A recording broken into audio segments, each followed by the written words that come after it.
Kita mulai ya untuk Siapa? kegiatan malam Selasa. Nah, jadi untuk kegiatan malam Selasa ini kita akan membahas tentang ekonominya, gitu ya, tentang ekonomi. Jadi kalau malam Senin kita berbicara tentang ilmu kesehatan, ya. Nah, kalau malam Selasanya kita berbicara tentang uh, ilmu ekonominya, gitu ya. Jadi semakin ke depan, semoga kita ini benar-benar mahir segala, gitu ya. Jadi bukan hanya mahir di dalam penanganan klien, gitu ya. Kita mahir segala, mulai dari ilmu kesehatan, Udah terus 9. ilmu ekonomi, Kamu dan yang dua-dua kamu. lain-lainnya. Ih, kakak bilangnya satu-satu. Iya, dua-dua semua. Yang lain silahkan di Kakak bilang mute satu-satu biar ke suaranya no iya, nggak nah lambang. dua cek bapak teh. Si eta.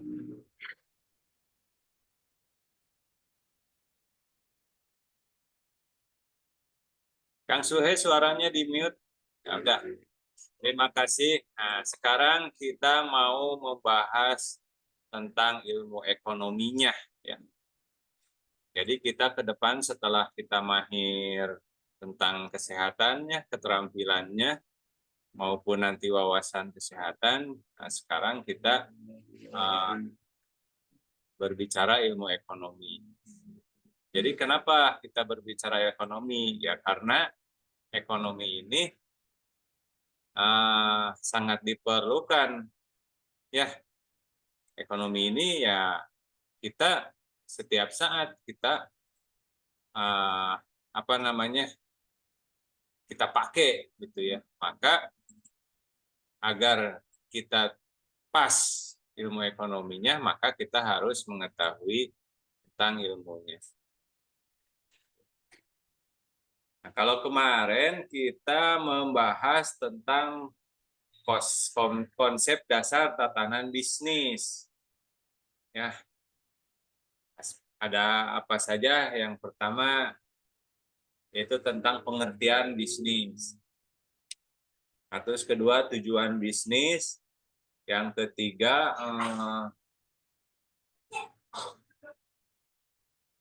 tentang apa ya? Ada yang ingat? Saya juga lupa. Nah, ini kita buka sedikit yang materi kemarin. Oh, jenis bisnis. Yang keempat, etika bisnis. Nah, jadi yang paling mendasar dalam bisnis sesuai dengan materi yang kemarin yang saya sampaikan bahwa kita harus mengetahui tentang apa itu bisnis. Nah, terus kemudian tujuannya. Itu kan kemudian tujuannya. Nah, yang ketiga jenis-jenis bisnis, yang keempat etika bisnis.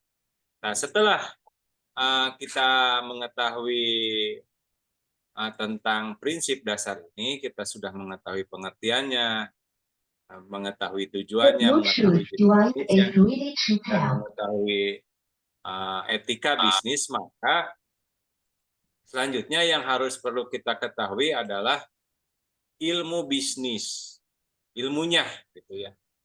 Nah, jadi selanjutnya yang harus kita ketahui adalah ilmu bisnis.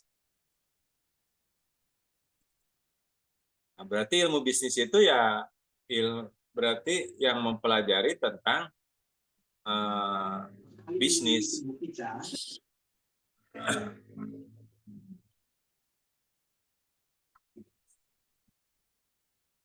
Nah, di sini kita dalam ilmu bisnis yang kita perlu ketahui yaitu aspek-aspek apa saja ya yang paling utama dalam ilmu bisnis. Nah, jadi kalau kita mau berbisnis, ya, yang paling utama kita harus nanti ke depan mengetahui tentang manajemen, ya, tentang manajemen. Nah, apakah manajemen itu?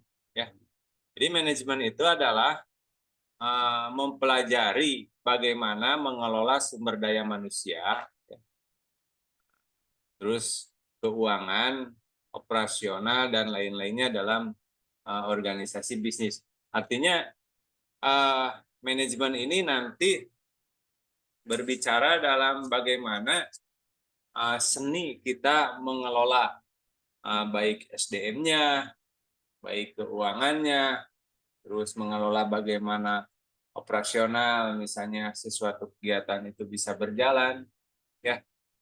Itu kita harus mengetahui nanti ke depan tentang manajemen, ya, gitu. Yang selanjutnya pemasaran. Nah, jadi kalau kita tahu tentang bisnis, tentang tujuannya, ya, terus tahu tentang jenis-jenisnya, kode etiknya juga tahu. Tapi kalau kita belum tahu ilmunya, yaitu salah satunya dalam ilmu bisnis itu adalah pemasaran. Nah, jadi bagaimana bisa nanti rekan-rekan mempromosikan gitu produk atau jasa milik Anda gitu ya, bisa diketahui oleh konsumen gitu. Nah, gitu. Jadi maka ke depan dalam ilmu bisnis yang kedua yaitu harus menguasai pemasaran. Ya, itu. Jadi nanti bagaimana membangun hubungan. Jadi selain kita mempromosikan, kita juga bisa membangun gitu. Membangun hubungan dengan pelanggan. Bagaimana dengan pelanggan yang baru, bagaimana dengan pelanggan yang lama, gitu kan? Nah, itu ya. Itu yang kedua, dalam ilmu bisnis itu, yaitu yang kedua kita harus tahu tentang pemasaran. Yang ketiga,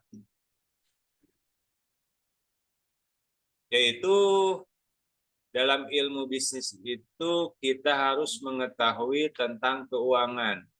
Maka apa yang dipelajari dalam keuangan ini yaitu bagaimana mengelola keuangan bisnis ini. Mulai dari merencanakan anggaran, terus menganalisa misalnya kalau ini investasi dan mengelola risiko keuangan. Jadi kalau misalnya kita mau berinvestasi atau apapun, kita harus juga bisa mengelola risiko. Jadi seberapa besar risiko ini. Jadi kita agar dalam bertindak ini tidak ada yang dirugikan, gitu ya. Tidak ada yang dibikin nggak menentu gitu. Jadi harus menentu gitu ya. Itu jangan membuat orang lain misal nanti bertanya-tanya, gitu kan. Maka kita harus mengetahui tentang keuangan. Nah, yang selanjutnya kita harus dalam ilmu bisnis ini kita harus mengetahui juga ilmu ekonomi, ya. Jadi bagaimana kita ekonomi ini dapat mempengaruhi bisnis, ya, ya termasuk kebijakan pemerintah, tren pasar dan faktor-faktor makroekonomi dan mikroekonomi. Dan nanti kita akan mempelajari tentang hal-hal ini gitu ke depannya. Bagaimana mempengaruhi bisnis ini gitu ya. Jadi terus kita akan mengetahui juga kebijakan pemerintah gitu kan dan tren pasar. Jadi inilah yang disebut nanti pelatihan sepanjang hayat. Jadi artinya menuntut ilmu ini kita akan terus-menerus dan tidak akan ada habisnya.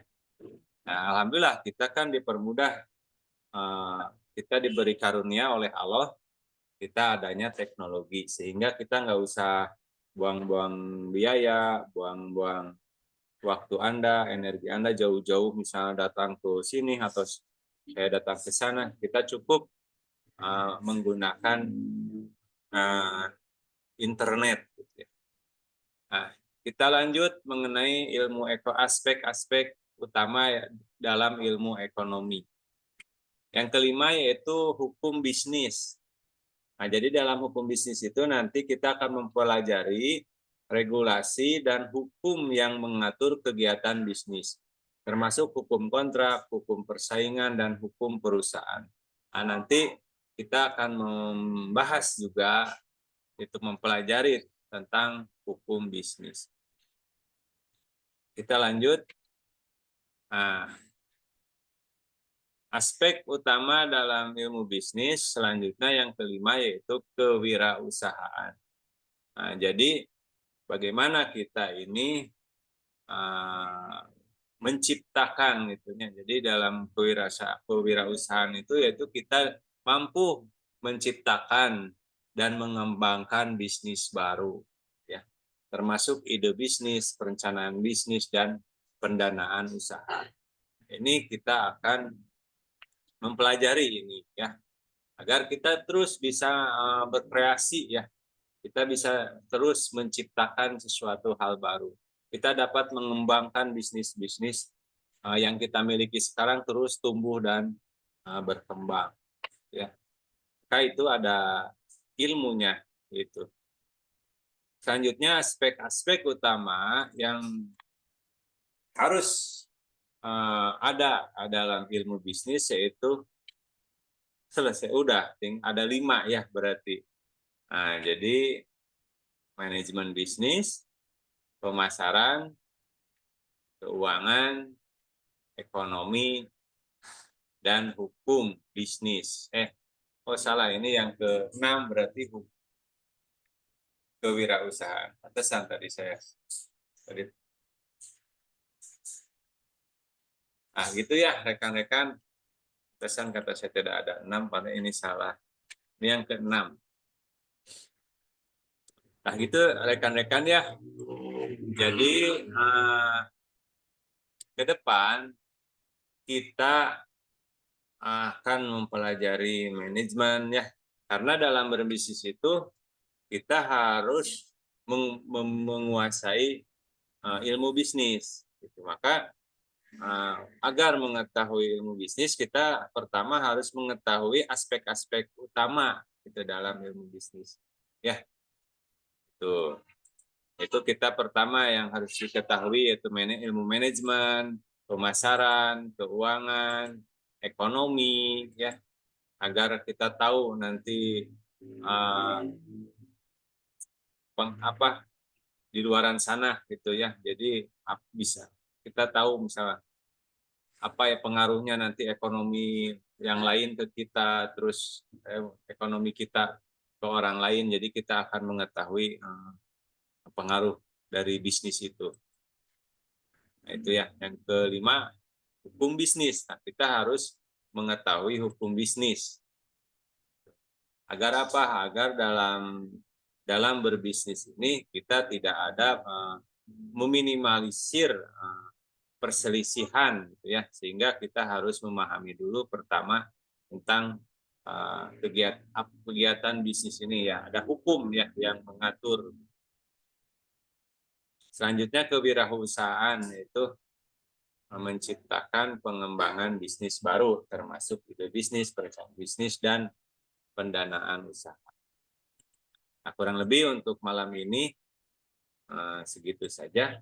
Silahkan, waktu masih cukup banyak. Ada yang mau didiskusikan tentang bisnis ini, silahkan.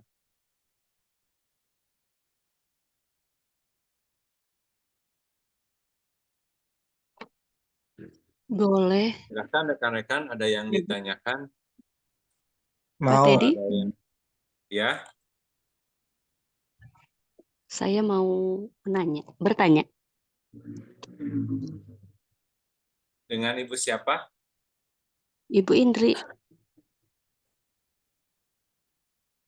Suaranya nggak jelas. Oh ya, mangga silakan Bu. Punten, ini off kamera ya. Gini Pak tadi saya menyimak, punten baru bisa mengikuti ilmu yang diberikan sama Pak Teddy, Masya Allah, Barakallah ya. Ini tentang prinsip dasar ilmu ekonomi yang sudah Pak Teddy sampaikan, saya baru bisa menyimak di bagian poin yang kelima tentang ilmu bisnis. Kemudian tadi saya catat ya, bagian-bagian yang Pak Teddy katakan. Yang ingin saya tanyakan itu di bagian kelima tentang hukum bisnis, karena itu nanti ada kaitannya tentang regulasi, yaitu terkait dengan peraturan pemerintah. Terus yang kedua itu tentang ilmu ekonomi, termasuk kebijakan pemerintah dalam hal makro dan mikro. Ini yang pernah saya pelajari juga gitu ya. Ini ilmu bisnis terkait dengan ilmu bisnis konvensional. Karena saya pernah mempelajari ilmu bisnis, mungkin kalau di dalam paradigma Islam bukan bisnis ada perbedaan antara nanti bisnis konvensional dengan menurut pandangan Islam gitu. Nah, pada dasarnya memang sama akan dibahas hal-hal tadi yang sudah disampaikan oleh Pak Teddy. Namun tadi Pak Teddy bilang di poin yang keempat itu ilmu ekonomi termasuk kebijakan pemerintah makro dan mikro. Nah kalau yang saya pernah pelajari di dalam paradigma bisnis Islam itu tuh jadi ada ilmu ekonomi dan ada politik ekonomi. Nah itu dibedakannya seperti itu. Nah, saya ingin meminta pandangan dari Pak Teddy ya, penjelasan yang terkait kalau konvensional ini seperti apa nanti ilmu ekonomi yang dikaitkan dengan kebijakan pemerintah makro dan mikro itu. Itu yang kedua. Nah, tadi yang pertama tadi ya Pak Teddy, saya ingin kaitkan juga dengan regulasi yang dibuat oleh pemerintah itu. Yang pernah saya dialog ya sama Pak Teddy itu, alhamdulillah yang waktu saya bilang saya dapat pencerahan dari Pak Teddy ketika membicarakan tentang mutu standar kualitas KKNI gitu ya, yang bagaimana pemerintah itu mengeluarkan peraturan bagaimana skala atau level terapis gitu ya, yang distandarkan mutu kualitasnya itu oleh negara gitu supaya seragam. Kemudian ketika nanti dia menerapkan ilmu itu gitu ya, tadi berdasarkan level yang sudah dia ikuti, yang sudah dia dapatkan gitu. Nah, jadi legalitas yang diberikan itu tergantung dari standar kualitas mutu yang diberikan oleh negara tadi atau pemerintah. Itu aja mungkin Pak Teddy, 2 hal dulu yang ingin saya tanyakan kepada Pak Teddy. Hatur nuhun Pak Teddy sebelumnya. Ya, terima kasih. Pertama mengenai pertanyaan Ibu itu tentang hukum ya.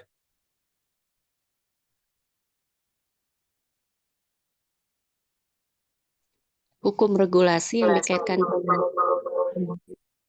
itu Pak Teddy, SKKNI deh.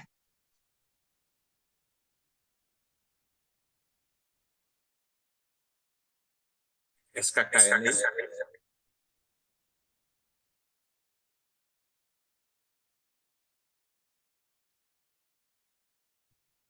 Nah, izin Ibu,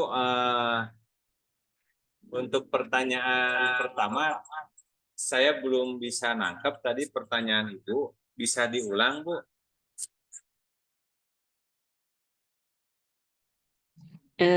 Ini Pak Teddy, terkait kan kalau berbicara tentang hukum bisnis ya, nanti kita itu akan berhadapan dengan peraturan pemerintah, intinya kan begitu. Sebagai seorang terapis, kita kan mengikuti ya standar aturan yang diberikan oleh pemerintah. Nah, termasuk di dalamnya itu adalah standar keterampilan yang kita geluti atau yang kita dapatkan itu, kan kita berjenjang seperti yang ini Pak Teddy, kalau D1, D2, D3 sampai D4 gitu ya. Vokasi kan gitu maksudnya. Terus level kita ketika Ada ayat yang di aku amalkan. Ya sama di luar Aziz, negeri, ya Jafar, ya Qahar, salamu qawlam wa rahim, salamun ala fil alamin, kun fayat. punten suaranya. Ah ya. Nah, jadi apa namanya? Legalitas tadi gitu yang diberikan oleh pemerintah kepada kita sebagai seorang terapis yang kita tadi boleh melakukan praktek gitu. Ini kan salah satunya gitu ya ketika kita praktek gitu sebagai terapis itu kan salah satunya usaha bisnis kita. Nah, tapi dikaitkan tentang peraturan yang dibuat oleh pemerintah gitu ya. Nah, itu seperti apa gitu. Dikaitkan dengan apa yang pernah Pak Teddy jelaskan sama saya waktu saya mau membuat apa namanya, bukan apa, STPT itu gitu ya, kan Pak tadi menjelaskan tuh tentang level-level gitu ya dari SKKNI itu Pak Teddy gitu. Saya tuh kan waktu itu kemarin bilang, alhamdulillah gitu ya dapat, ilmu gitu, pencerahan jadi tahu gitu bagaimana, peraturan yang dibuat oleh pemerintah gitu, terkait dengan, standar mutu ya, kualitas kita sebagai terapis dengan diresmikan di dalam bangku kuliah atau bangku ini, formalitas gitu, pendidikan yang didapat gitu ketika kita tadi kursus di refleksi gitu ya, atau nanti kita kursus di apa, di bagian lain gitu ya, apa, ya itulah, apa namanya, kursus-kursus kalau saya sih nyebutnya holistik gitu ya, terintegrasi gitu dari mulai pemijatan, bekam, terus akupresur, sampai apa, akupuntur gitu ya. Kalau saya gitu membahasakannya. Bisa ketangkap nggak Pak Teddy? Liar nggak pertanyaannya? Punten. Saya coba ya. Pertama mengenai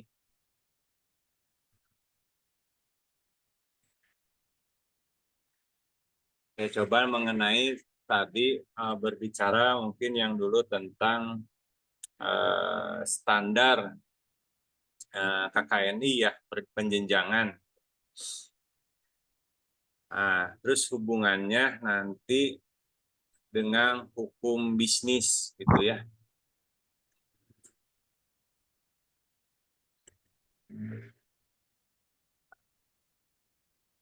Pertama, kita lihat dulu mengenai penjenjangan ini tujuannya untuk apa sih gitu kan.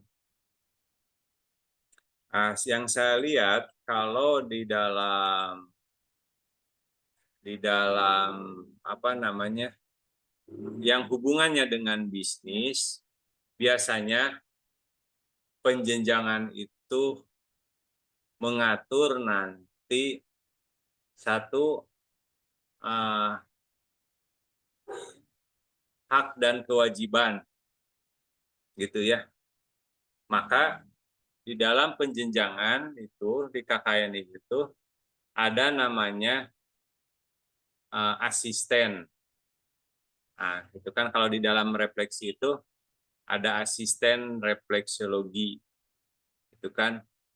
Nah, ada refleksiolog. Nah, ada master refleksiolog gitu kan. Itu. Atau di sebelum master ada instruktur dulu gitu, atau di refleksiolog itu ada nanti dua, ada sebagai praktisi, ada sebagai instruktur gitu ya. Nah itu kalau hubungannya dengan bisnis itu untuk mengukur hak dan kewajibannya pembagian gaji atau honor.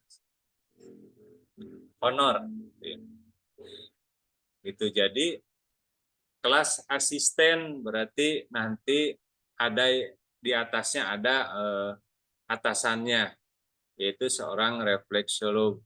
Gitu. Nah, jadi nanti berapa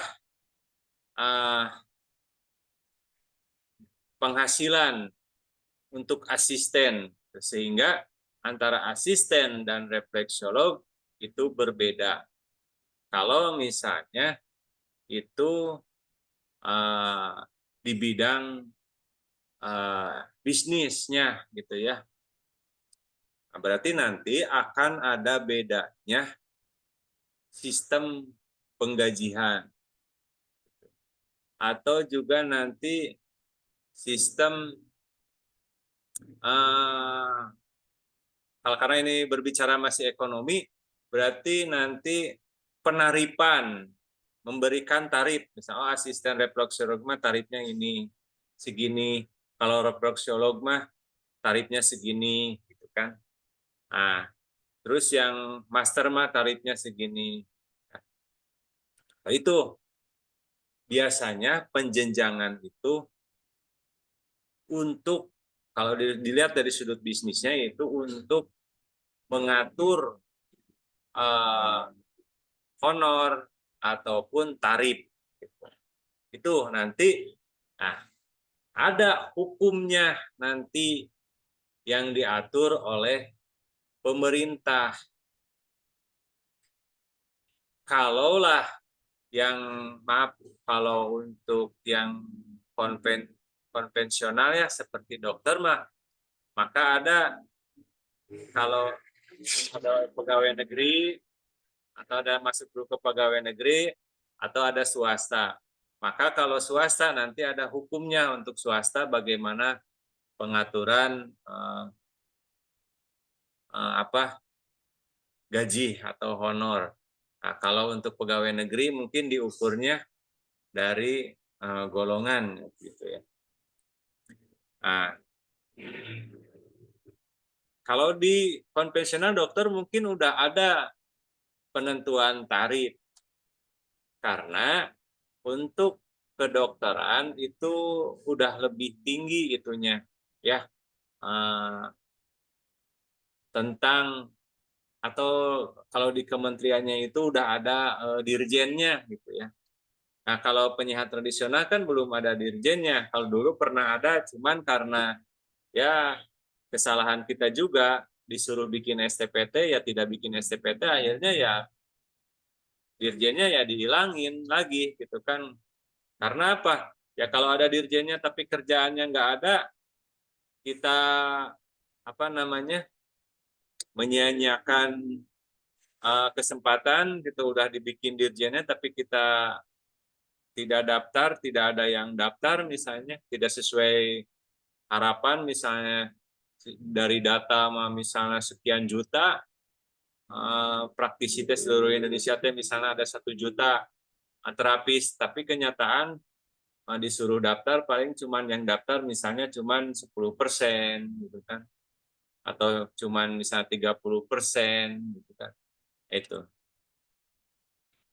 Nah, jadi kita nggak ada dirjennya, nggak ada yang mengatur sehingga ya akhirnya kita bikin tarif sendiri ya, bikin tarif sendiri. Ada yang mulai berdasarkan jam, ada yang kebanyakan sekarang itu berdasarkan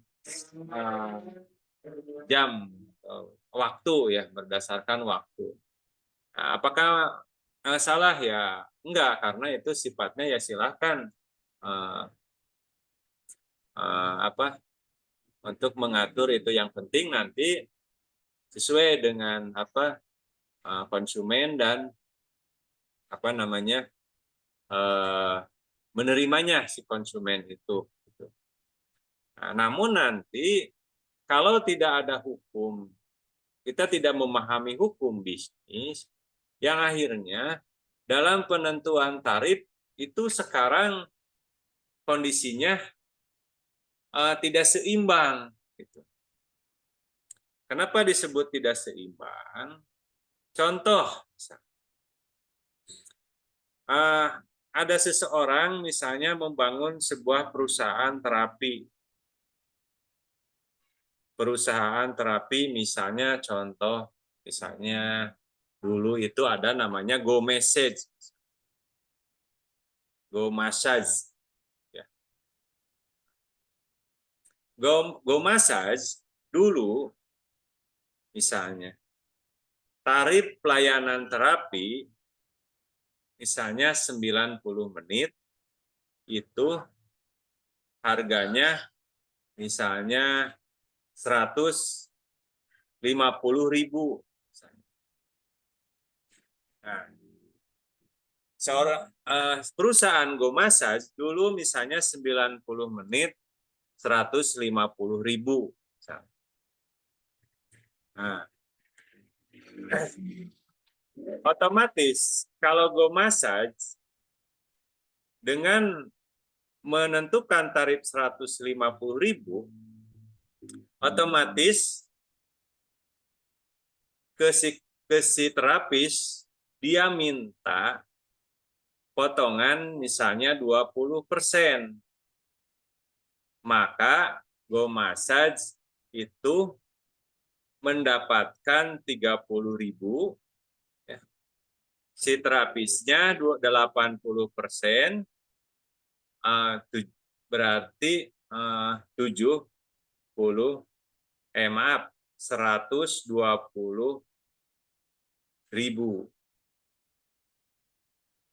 Nah, ini ya. Nah, maka itu merupakan wajar. Kenapa Go Massage misalnya memotong 20%? Gitu. Karena Go Massage dalam berbisnis, dia harus mendapatkan bagian. Ya, dalam hukumnya itu nanti ada yang mengatur kegiatan gitu ya. Berarti si Go Massage berhak mendapatkan 20%, itu 30.000, karena Go Massage satu, dia berbisnis. Terus keduanya, dalam bisnis itu otomatis si Go Massage itu ada biaya-biaya operasional yang harus dikeluarkan untuk pemeliharaan aplikasi, untuk menggaji karyawannya, gitu kan. Nah, sehingga si terapis pada waktu itu menerima kesepakatan itu, gitu ya. Si terapis menerima kesepakatan itu, namun di tengah jalan si terapis keluar dari Go Massage, misalnya si terapis keluar dari Go Massage. Nah, sedangkan klien yang tahu bahwa si terapis itu adalah karyawan lah, atau disebut mitra Go Massage karena masih pakai seragam dan apapun. Padahal mah kenyataannya si terapis itu sudah tidak menggunakan aplikasi. Nah, maka ke si pelanggan teh, Bu, nggak usah pakai aplikasi saja.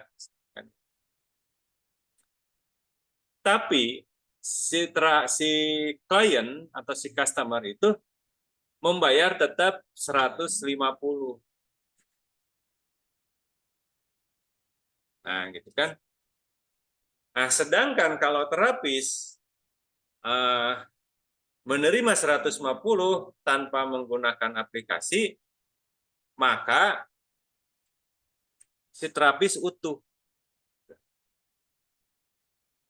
Dari satu sudut, si terapis merasa senang. Karena saya utuh, tidak dipotong. Nah, di situ kenapa saya menurunkan ilmu tentang bisnis, agar semua manusia itu sadar bahwa dalam berbisnis itu ada namanya, yang materi minggu kemarin itu adalah ada namanya etika bisnis. Nah,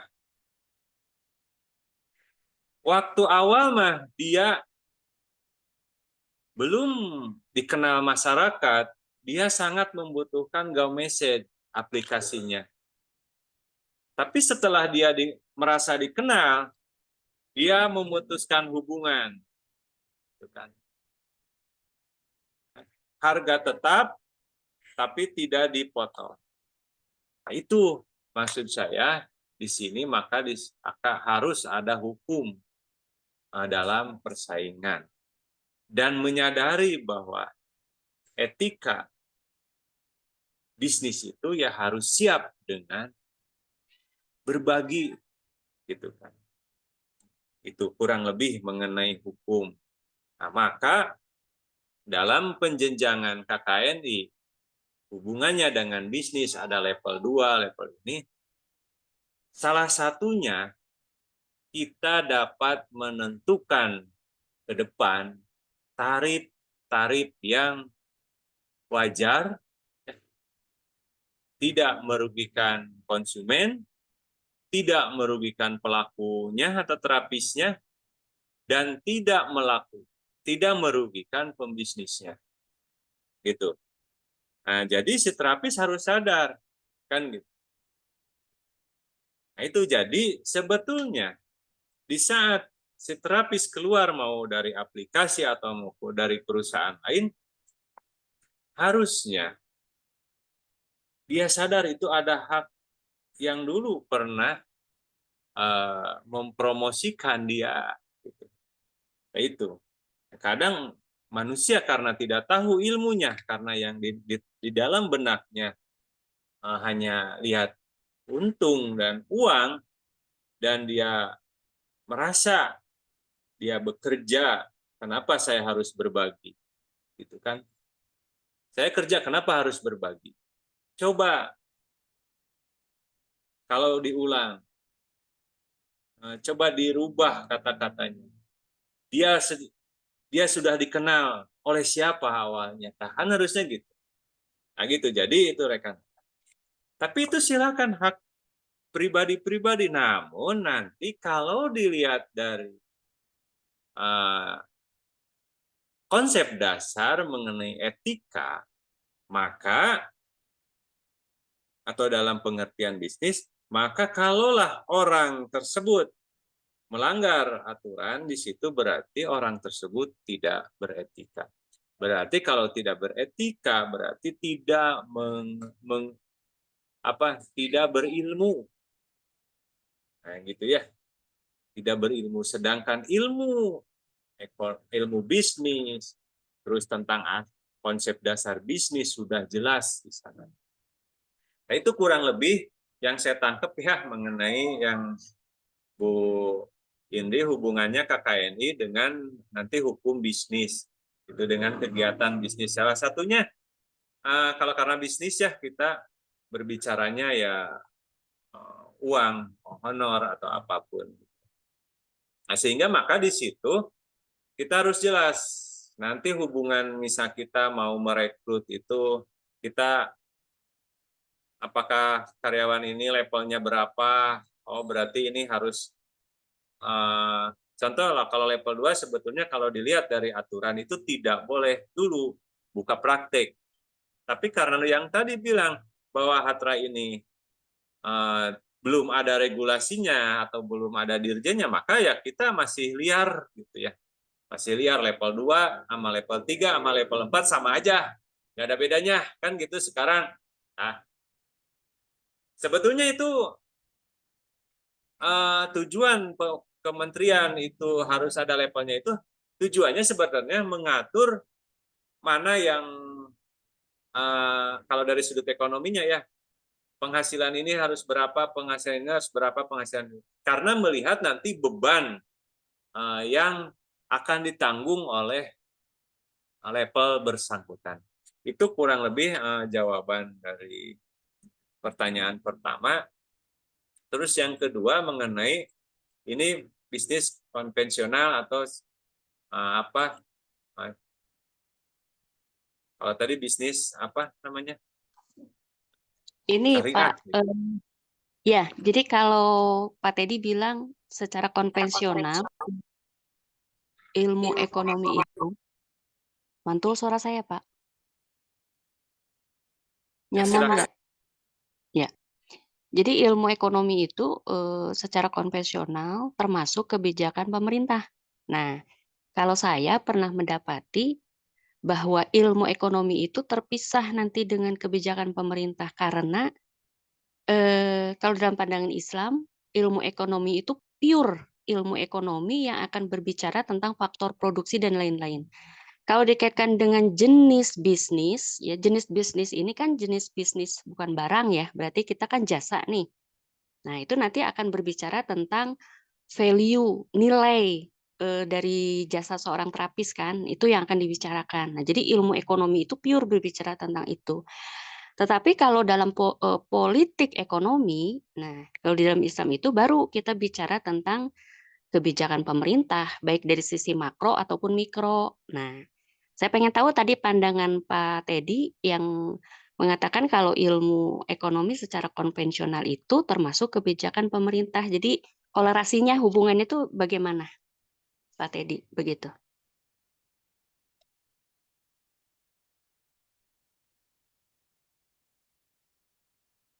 Tes, Pak Teddy? Ya, yes. Enggak, saya takut salah tadi pas pengucapan ada hubungannya makro, mikro dengan kebijakan pemerintah. Nanti takut Jadi salah apa menyampaikan.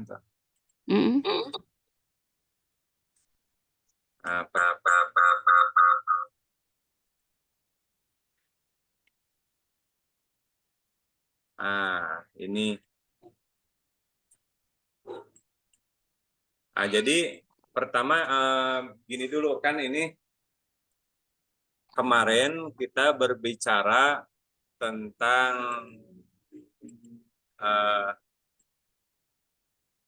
konsep dasar. Jadi kemarin teh emang kita ada revisi, Bu. Kita pertama kan judulnya ekonomi ya, ekonomi. Nah, cuman kita lebih dispesifikan jadi nanti ke bisnis gitu. Nah, jadi kalau menurut pandangan Ibu antara sebelum ngejawab ke sana dulu ya Bu, biar nanti connect gitu ya. Pertanyaan Ibu gitu, biar connect. Menurut Ibu antara ekonomi dan bisnis duluan mana Bu? Nggak bisa dipisahin. Kalau ekonomi sama bisnis, bisnis itu adalah ekonomi. Nah, jadi dalam paradigmanya, ekonomi itu nanti kita pisahkan antara ilmu ekonominya yang berbicara tentang faktor produksi dan lain-lain, baru nanti kita bicara tentang politik ekonomi yang berbicara tentang kebijakan. Nah, itu yang tadi ada peran gitu ya, regulator dari pemerintah. Nah, makanya kan nyambung Pak dengan yang tadi saya tanyakan itu, ketika bagaimana peran pemerintah tadi menentukan tarif gitu ya. Karena tadi kita di apa ya namanya tuh nilai value kita ternyata kan distandarkan misalnya dengan asisten, refleksiologi sama master itu kan dibedain. Nah, itu kan kalau menurut pandangan saya itulah sebenarnya ilmu ekonomi yang real karena apa yang kita punya, jasa apa yang kita punya itu nilainya segitu gitu. Nah, itu kan tidak ada kaitannya nanti dengan faktor produksi yang dikelola misalnya sama perusahaan, sama yang lain-lain gitu ya. Nah itu, jadi kayak ada kayak overlapping gitu Pak, tumpang tindih gitu antara nanti kebijakan pemerintah sama nilai value yang memang kita punya, murni gitu, real yang memang harus dihargai gitu oleh orang karena menerima jasa kita, karena memang manfaat yang bisa kita berikan, demikian nilainya tuh tinggi gitu, seorang terapis gitu. Ini menurut pandangan saya ya Pak. Nah jadi, makanya saya pengen tahu dulu gitu, gimana kalau pandangan Bapak tadi terkait dengan konvensional tadi gitu. Karena yang saya dapat, pandangan ilmu ekonomi dengan politik ekonomi itu berbeda, jadi harus dipisahkan gitu. Kalau dalam pandangan saya ketika mempelajari itu ya, paradigmanya paradigma syariah mungkin ya atau Islam gitu. Nah itu Pak maksudnya, Oke, supaya tidak persepsi. Nah, di sini Bu, di sini yang saya sampaikan ini masih masih umum ya, masih contoh misalnya. Jadi justru yang akan saya terapkan nanti di sini, pertama mitra atau terapis atau ya pelaku ini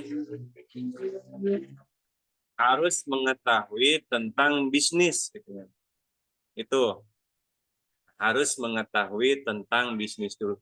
Nah, kalau tadi saya kenapa ya itu benar, pendapat Ibu itu benar, cuman saya belum sampai ke sana ya, karena ini pun yang mungkin nanti akan ada ketemu nanti di pas pembahasan ekonominya gitu ya. Nah, kalau di sini kan judulnya kita aspek-aspek utama dalam ilmu bisnis gitu ya Bu ya. Nah, nanti mungkin yang ditanya oleh Ibu mengenai tadi politik ekonomi dan ekonomi itu nanti ada, nanti di sini nanti akan dibahas, pengembangan ini akan dibahas Bu, nanti ini akan dibahas. Pada prinsipnya kita si terapis itu yang dulu belum menguasai tentang bisnis, jadi kalau dulu dia melihatnya hanya tenaga, uang dibayar sekian, mau. Nah, sehingga pas nanti ada hubungan dengan orang lain, sehingga terjadi sebuah perselisihan. Karena ya disitulah merasa saya yang ngeluarin tenaga, tapi kok dia nggak ngeluarin tenaga, tapi dia dapat bagian, tak kurang lebih itu. Tapi saat dia keluar, nggak merubah harganya gitu kan, karena si konsumen pun nggak tahu, karena dia emang udah merasa harga itu biasa-biasa saja gitu kan. Nah, jadi saya belum bisa menjawab pertanyaan Ibu ya, karena nanti itu akan terjawab, dan apa yang disampaikan Ibu udah benar mengenai ekonomi konvensional atau ekonomi syariah. Nah, justru yang saya sampaikan ini sebagai baru ini tantangan gitu Bu. Ini tantangan dulu. Di umum begini. Dan nanti yang akan saya sajikan itu ke depan itu adalah ini. Kan gitu ya Bu ya? Iya Nah, Pak. jadi gini, justru nanti Ibu akan ahli ekonomi juga, justru nanti ke depan yang ilmu yang udah dimiliki Ibu bisa nanti kita di-sharing di sini. Artinya apa? Saya mau menawarkan bisnis, kan ini saya selalu di judulannya bisnis sunnah. Nah, sebetulnya yang udah dipraktikkan di sini, udah ada belum bisnis sunnah Bu? Ada?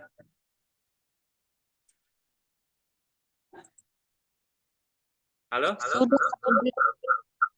Sudah. Udah? Iya. Makanya saya menangkap itu. Jadi saya pengen memperjelas ya tentang statusnya gitu ya. Ini kita sedang melakukan apa, terus kita juga punya mindset atau persepsi yang sama kan gitu. Nah, jadi nanti kita melangkah ke depan itu yang seperti Pak Teddy bilang kan, kita belum ada dirjen, kita harus mewujudkan dulu memang supaya ada istilahnya payung hukum kan Pak, gitu ya. Nah, saya tuh ingin mensinergikan sebenarnya apa yang kita pahami gitu ya, terkait dengan praktek bisnis yang seharusnya kita lakukan gitu. Punten mungkin notaben karena saya terapisnya terapis holistik di Bu Nabawiyah yang khusus gitu ya dengan pemahaman syariahnya gitu. Mungkin di sini masih umum gitu ya, ya nggak apa-apa. Makanya saya ingin memperjelas tadi gitu ya, dari konvensional dengan paradigma syariahnya tuh gimana gitu. Ada ketersambungan gitu ya, yang istilahnya ada persamaan yang bisa kita untuk jalan bareng atau seperti apa. Saya sudah menangkap ini ada bisnis ininya Pak, Islamnya. Makanya ya tadi, kita kan harus memperjelas itu gitu ya di tengah masyarakat supaya tidak samar. Pemerintah maksudnya apa, kita maksudnya apa gitu. Jadi nggak nyambung-nyambung akhirnya gitu. Kalau persepsinya belum sama. Begitu Pak. Oke, siap. Nah, udah mulai ketangkap maksudnya. Oh, judulnya ini, tapi kok yang disampaikan bisnis konvensional gitu, kurang lebih begitu ya Bu ya? Betul Pak. Betul. Ya, alhamdulillah. Nuhun Pak. Oke, saya kasih tahu kok bisnis judulnya ini, tapi yang disampaikan ini. Nah, jadi ini baru tantangan Bu. Gitu. Tantangan. Sehingga di luaran teh begini gitu. Tentang, kan di sininya juga, ini kan judul besar. Ini judul kecil. Nah, kan di sini judulnya nggak ilmu bisnis sunnah, kan ilmu bisnis gitu Bu. Nah, ini saya beri tantangan dulu. Gitu. Kayak yang kemarin aja, kayak kemarin juga ini, maaf, saya beri tantangan dulu gitu Bu.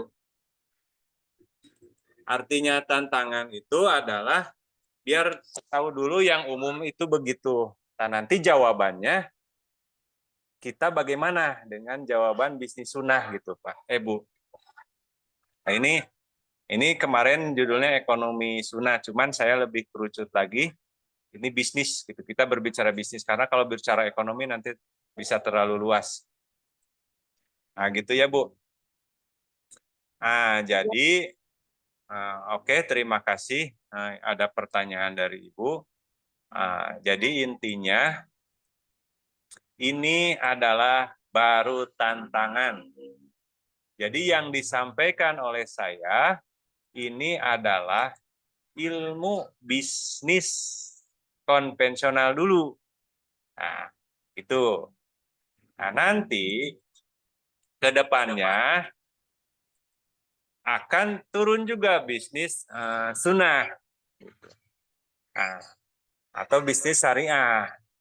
Nah, sehingga penyajian saya ini menjadi sebuah alternatif gitu Bu. Jadi akan menyajikan saya sejelas-jelasnya nih yang konvensional begini, yang nanti syariah begini, itu saya sajikan ke forum, nanti mau milih yang mana ya silahkan gitu. Kalau mau milih konvensional silahkan. Kalau memilih syariah, ayo gitu kan. Tak kurang lebih begitu. Nah, itu mungkin Bu. Jadi emang Ibu mungkin kok judulnya bisnis sunnah toh yang disampaikan kok ini ilmu konvensional. Betul, emang ini ilmu konvensional. Itu karena saya beri tantangan dulu. Oh, kenapa enggak langsung? Ini kan kita waktunya cuma 1 jam dan sengaja ini hanya secuil-secuil.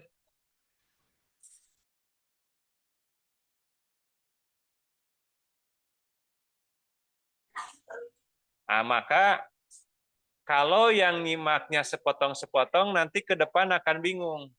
Tapi kalau nyimaknya sedikit-sedikit, suatu saat ini akan bisa satu bukuan. Nah, gitulah kurang lebih Bu. Mudah-mudahan jawaban saya bisa menjawab pertanyaan Ibu, atau bisa apabila kurang silahkan boleh ditanyain lagi. Insya Allah sudah terjawab Pak Teddy. Hatur nuhun jazakallah khairan kasiron. Udah kejawab betul? Insya Allah sudah kejawab. Ini karena memang baru awal. Nanti insya Allah nanti ke depan saya banyak ini lagi. Ya, Ya, betul Bu. sharing. Jadi kita perkenalkan dulu nih yang konvensional, perkenalkan nanti yang sunnah. gitu ya. Sehingga ini akan menjadi sebuah alternatif. Gitu. Jadi saya tidak mau memaksa, ini nih harus yang ini. Enggak, saya tidak akan memaksa, tapi semua harus paham, oh konvensional ini, oh yang sunnah ini. Sehingga nanti dia lebih kecenderungan kemana. Dan oh saya Islam, saya udah menyatakan, udah saya sholat syahadat, tapi kok konvensional yang jelas kan ini gini, ini merusak atau misal gini, misal gitu ya. Sebetulnya udah kembali lagi ke pelakunya, tapi yang jelas kebanyakan konvensional yaitu ya karena motifnya ekonomi, tidak ada dasar dari kesadaran Sang Maha Pencipta, ya namanya manusia, ya keinginan termanusia apa? Yang paling kaya ya kaya gitu. Dengan bisnis ini ya saya menguasai.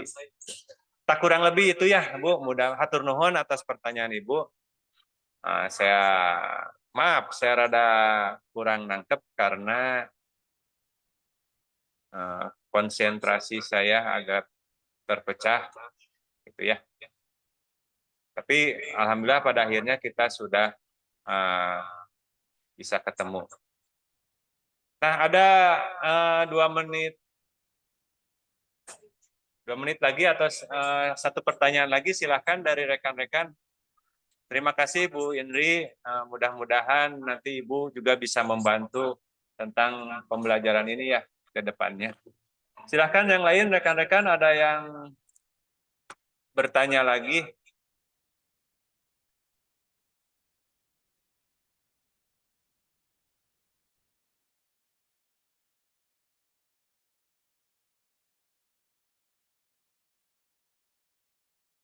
Ayo rekan-rekan, ada yang bertanya lagi nggak? Nah, kalau nggak ada bertanya, ada nggak? Ada nggak? 1, 2, 3. Kalau nggak ada bertanya, oke, saya simpulkan dulu ya. Nah, rekan-rekan, karena tadi nyambung juga dengan ada pertanyaan dari Bu Indri ya. Pertama, kalau pemerintah dengan mengadakan perjenjangan, ya baik dari profesi apapun, otomatis itu untuk kalau dari sudut ekonomi mengukur hak honor, sehingga melihat karena ada berpengaruh hak dan kewajiban, terus ada tanggung jawab gitu ya yang dibebani seorang asisten, itu tanggung jawabnya otomatis diwakili oleh atasannya, sehingga asisten itu paling tanggung jawabnya hanya tanggung jawab secara teknis, misalnya potong gaji atau apa. Kalau ada yang lainnya bisa, kecuali kesalahannya dilakukan karena kelalaian dia, tidak mematuhi SOP. Nah, namun dari sudut yang saya pahami mengenai refleksiologi ini, justru refleksiologi ini jenjang yang berbicara keahliannya itu sebetulnya hanya ada 2 jenjang. Satu, jenjang relaksasi. Yang kedua, jenjang penyehatan atau jenjang mengetahui tentang gangguan organ. Itu. Nah, kalau dari jenjang skill tentang terapi, itu hanya satu, dia hanya relaksasi. Yang keduanya mengetahui gangguan organ. Selanjutnya, itu tidak bisa lagi ditingkatkan karena pijatan atau apapun, nggak ada yang namanya pijatan aneh gitu. Wah, pinjatan tingkat dewa mah gimana, itu nggak ada. Sama aja pijat teknik manipulasi mah mau yang relaksasi atau mau yang tadi sudah menangani klien, tetap aja menekan, menggetar,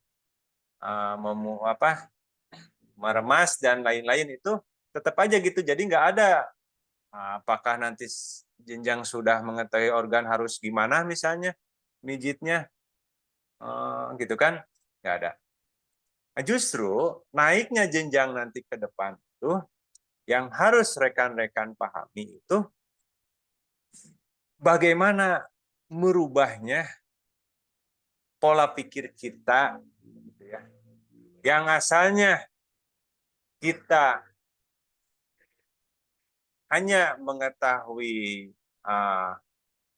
diri sendiri saja, tapi kadang kita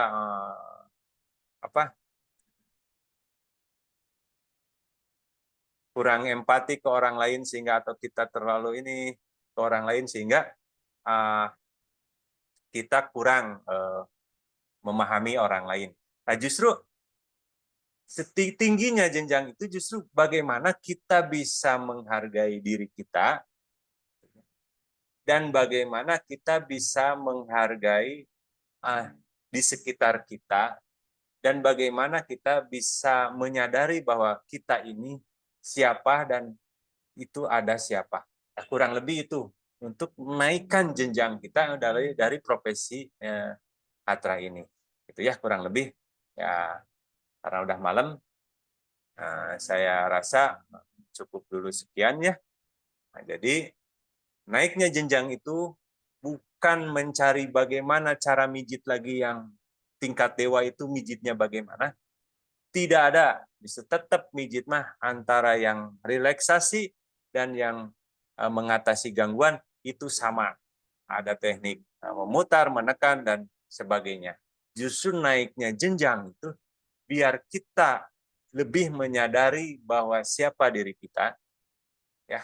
Terus bagaimana memperlakukan diri kita, terus kemudian siapa atau apa aja di lingkungan kita dan siapa di lingkungan kita dan bagaimana memperlakukan sekeliling kita. Terus kita ini semua apa dan siapa yang memberikan atau kekuatan ini siapa itu, jadi harus menyadari ke sana. Sehingga penyehatan tradisional itu adalah sehat segala. Jadi secara jasad, secara pikiran, secara kulub. Sehingga kalau sehat itu otomatis sehat secara diri, dengan orang lain berarti sehat secara sosial. Terus dengan tadi ilmu bisnis itu kita sehat secara ekonomi, ya. Terus kita mengenal diri kita, mengenal orang lain, dan mengenal Sang Pencipta. Jadi kita sehat nanti spiritual. Terus kita bisa mengajarkan lagi ke yang lain, kita berarti kita menjadi sehat dalam berpendidikan. Untuk malam ini saya ucapkan syukur. Sekian dulu. Alhamdulillahirrabbilalamin. Assalamualaikum warahmatullahi wabarakatuh.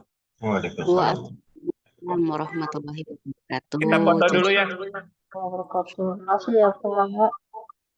Kita foto dulu. 1, 2. Boleh dibuka dulu layarnya.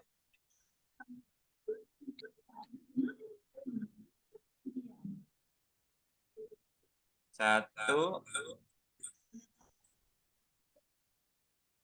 2. Oke, hatur nuhun. Kita tutup layar. Udah ditutup ya tadi ya? Ya, selamat istirahatnya. Mohon maaf nih, saya ganggu terus tiap malam. Ya. Terima kasih ya Pak. Yuk, mangga.